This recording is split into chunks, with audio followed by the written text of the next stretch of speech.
ভার্গবী মুখার্জি কৌশিকীকে এসে বলতে থাকে, তোরা নাকি শুনলাম উৎসব বৈদেহী ওদেরকে নাকি বিয়ের থেকে বাদ দিয়ে দিয়েছিস। তখন কৌশিকী বলে, হ্যাঁ ওরা যা করেছে তাতে বিয়ের থেকে বাদ দিয়ে দেওয়াটাই আমার মনে হয়েছে সবচেয়ে সঠিক উপায়। তখন ভার্গবী মুখার্জি বলতে থাকে, ওদের যদি বিয়ের থেকে বাদ দিয়ে দিস লোকজন কি বলবে।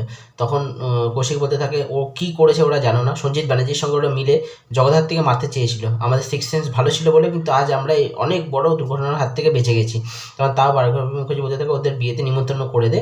তখন কিন্তু কৌশিকী তাতে রাজি হয়ে যায়। তারপরে সমরেশ বলতে থাকে, আচ্ছা আমাদের পরিবারের কোনো লোককে কি নিমন্ত্রণ করা হবে। তখন ভার্গবী বলে, নিশ্চয়ই আমি তাদের নিমন্ত্রণ করবো। নিয়ে ফোন করে তখন ভার্গবী মুখার্জি সমরেশের পরিবারকে নিমন্ত্রণ করে। এদিকে বেদব্যাসও কিন্তু খুব খুশি হয়ে যায়, তখন বলতে থাকে, এবার ওদের পরিবারে আমাদের যাওয়ার টিকিট আমরা পেয়ে গেলাম, এবার যা করার আমি করব।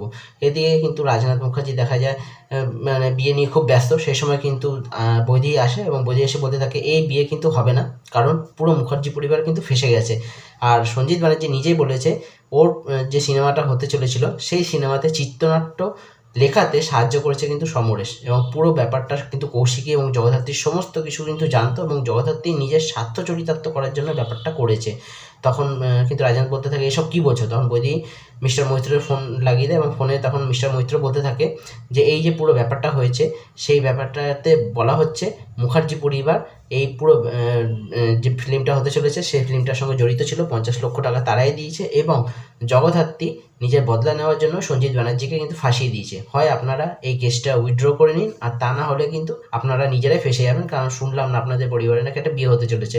রাজেন্দ্র মুখার্জি খুব চিন্তায় পড়ে যায়। এদিকে কিন্তু উৎসব এসে বলতে থাকে, এই বিয়ে হবে না, যদিও বিয়ে হয় বিয়ের দিন কিন্তু একটা বড় ধামাকা হতে চলেছে।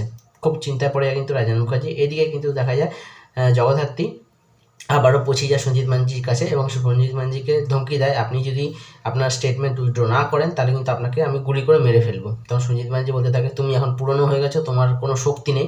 তখন প্রচণ্ড মার মারতে থাকে জগদ্ধাত্রী, এবং সে সময় মিস্টার মৈত্র এসে বলতে থাকে, আমার ক্লায়েন্টকে আপনি এইভাবে টর্চার করতে পারেন না। তারপরে এপিসোডটা শেষ হয়ে যায়। দেখা যাক এবার কী হয়।